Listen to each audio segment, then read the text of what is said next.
Hillchos Shchenim, chapter 10:1. A tree should be planted at least 25 cubits away from a city. A carrot tree and a wild fig tree should be planted at least 50 cubits away. These measures were instituted for the aesthetic appearance of the city. When a tree is found within these distances, it should be cut down. If a tree was planted there before a city expanded to its present size, the inhabitants of the city must pay the owner of the tree. If there is doubt concerning the matter and does not know which came first, the owner of the tree is not reimbursed. The city must take the tree and depart. 2. A significantly large threshing floor should be separated from the city at least 50 cubits, that the wind will not carry the straw when it pushes his window and causes to harm the inhabitants. The city simply a person shall make a significantly large threshing floor within his own property, unless he goes 50 cubits around in all directions, that the straw does not damage his colleague's plants. Other plants that he has left foul. 3. Animal carcasses, graves, and other leatherworks must be situated at least 50 cubits away from the city. 4. Leatherworks will be positioned only to the east of the city, because the east wind is warm and minimizes the harm caused by the odor of the leather-making process. 5. The following principles apply when a person intends to soak flax near a vegetable garden belonging to a colleague, in which instance the water used for soaking should be absorbed in the earth and would be absorbed in the earth and damage the vegetables. Or he plants leeks near onions belonging to a colleague, in which instance the flavor of the onions will be weakened. Or he plants mustard next to a beehive, in which instance the bees will eat the leaves and the honey will be spoiled. A person whose actions will cause damage is not required to make up the separation so that damage does not take place. Instead, is the person whose property will be damaged must distance his crops if he wishes that damage not occur. For the other person is performing this activity in his own property, damage occurs on his own, as it were.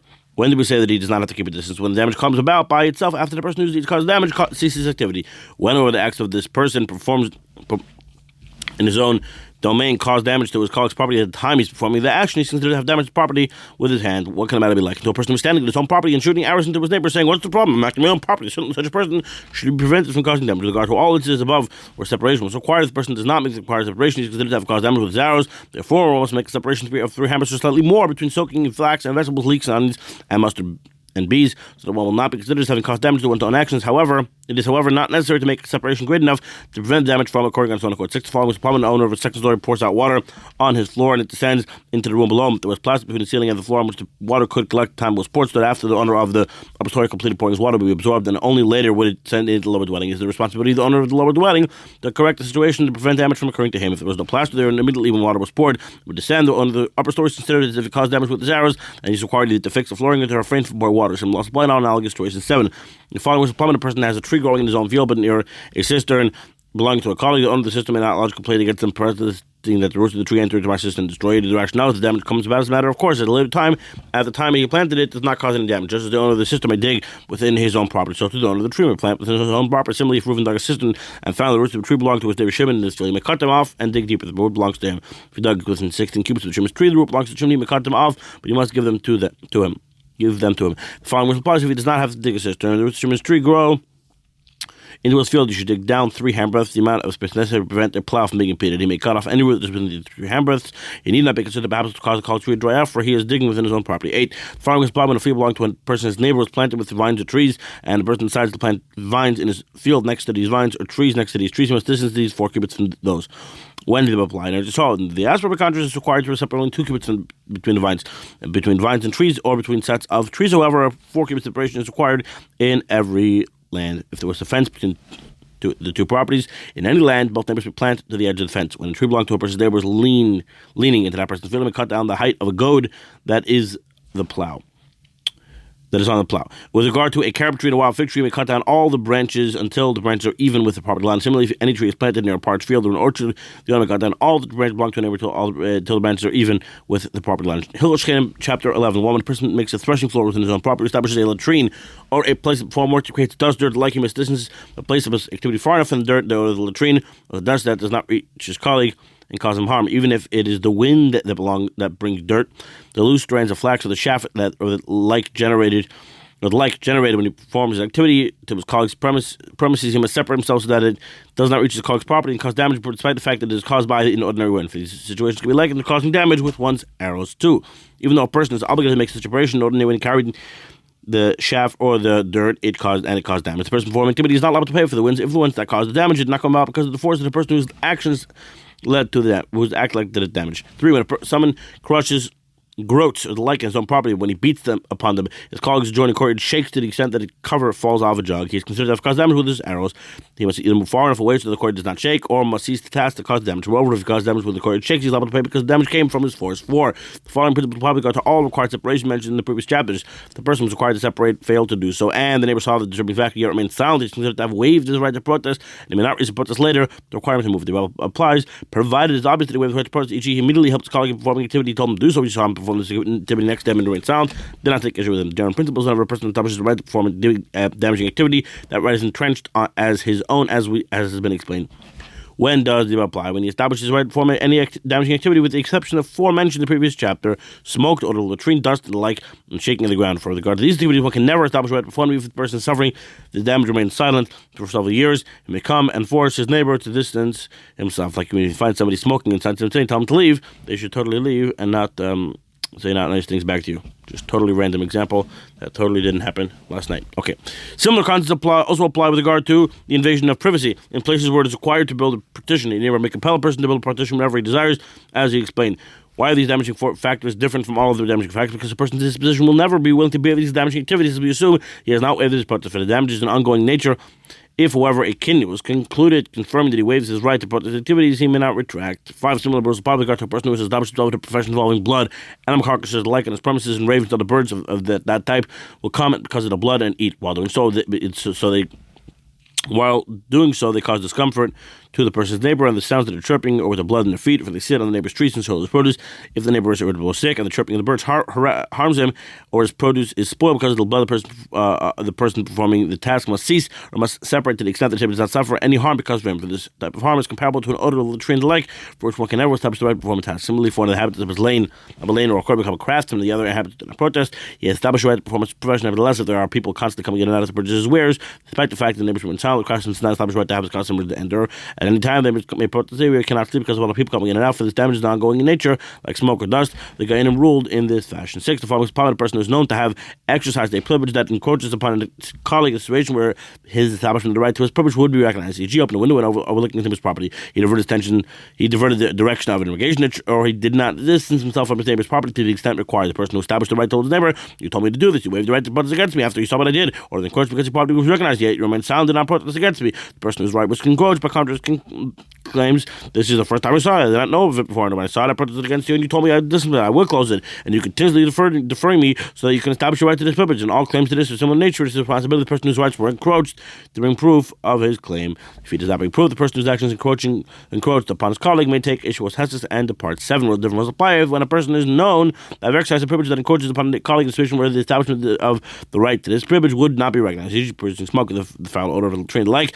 The person encroaching upon the colleague's claims that he established kinyan with his neighbor with regard to this privilege is the responsibility of the person encroaching upon his colleague to prove that a kinyan was indeed performed. If he cannot disprove the neighbor whose right was encroaching, must take a short hesses that he never entered the kinyan with regard to this matter. Afterwards, the person who encroached on his colleague must remove the disturbance.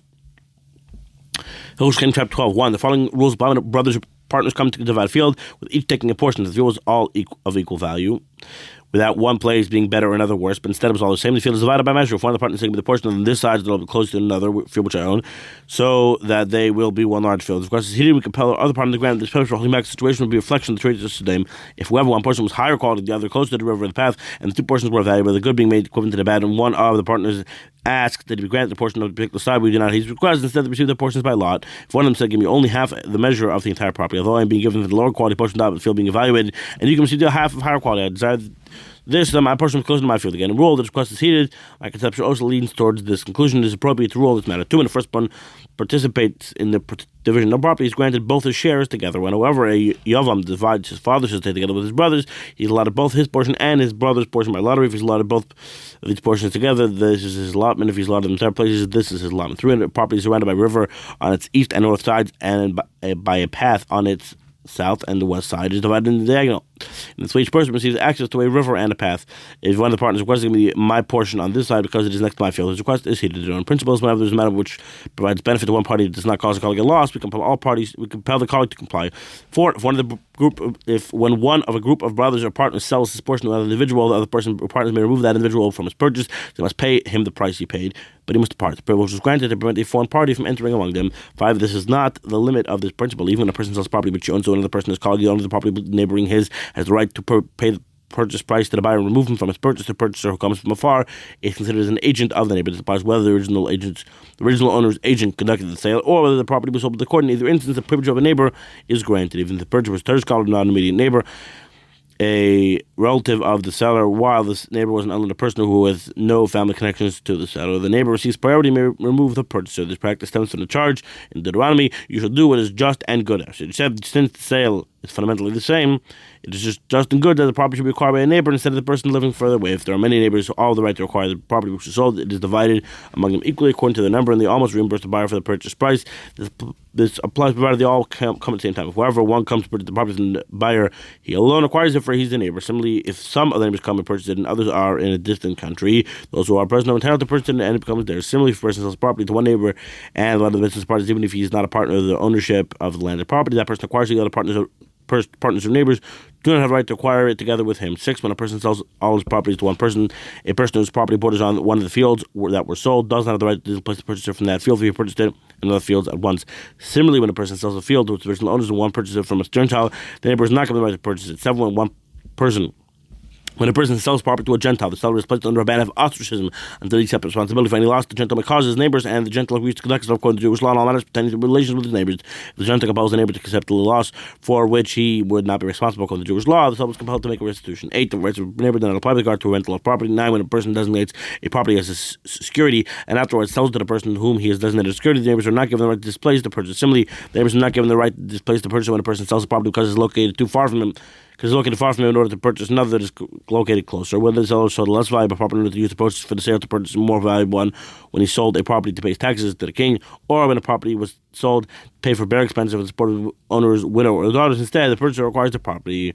10, why are the neighbors not given the right to displace the purchaser? For in all these situations, the seller is very anxious to the property, selling it because of the dire need. If the neighbors were given the right to displace the purchaser, no one would ever be willing to purchase it. The purchaser will say, why should I sell myself to purchase this property? So the neighbors will come and displace me, and the seller will not be able to wait until the neighbor brings money and purchase it. 11, the following when the purchaser claims that the seller sold the property to him because he was pressed for funds to pay for a tax or the like, and the neighbor claims that he is lying and fabricates the owner to nullify his right. The neighbor is responsible for proving his claim. Only then can he exploit the property from the purchaser. If the neighbor does not prove his claim, the purchaser must support his claim with the first test. 12, even if the purchaser does not have a definite claim to the matter, the purchaser cannot be compelled to relinquish his purchase unless the neighbor brings clear-cut proof. Therefore, if the purchaser claims you have stolen the field that you claim to be your own, you are merely a sharecropper or renter, or receive that as security. The neighbor must prove that he is a neighbor and establish his claim to the property he alleges to own. Similar laws apply now in August. When a person sells a property to an orphan below the age of majority, the neighbor is not given the right to displace the purchaser. For goodness and justice is to act generously towards such individuals more than to a neighbor. So there's a whole social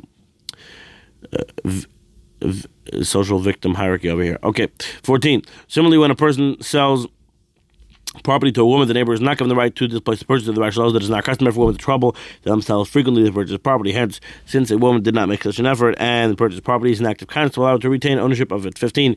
If property was sold to a tumtum and a dragon, the neighbor is not given the right to displace them because they may be women. 16. The following laws apply when the land of property is owned by one individual and the building of the or the tree situated upon is owned by another. If the owner of the building or the trees has published in regard to the land, each of them is considered to be the other's neighbor. Therefore, if either of them sold this portion, calling has the right to displace the purchase. If the Bible contrary to the owner of the trees or the building does not have any right to the land, whereupon he desires to own the land, may tell, and whenever he desires, the owner of the land may tell the owner of the trees or the building, uproot your trees and destroy your building. If the owner of the field sells his property, the purchaser requires to purchase neither the owner of the trees nor the owner of the building has the right to displace them. If the owner of the trees or the owner of the building sells his possession, the owner of the land has the right to displace them. 17. The following was serve as guidelines when a row of date palms, a tall and sturdy building, a ditch, or the like separate between a person's property and the property border of a colleague. We see if it is possible to plant even one row of produce within the intervening entity so that the two fields would be joined. If so, he is considered a neighbor and he has the right to displace the purchaser. If not, he may not displace the purchaser.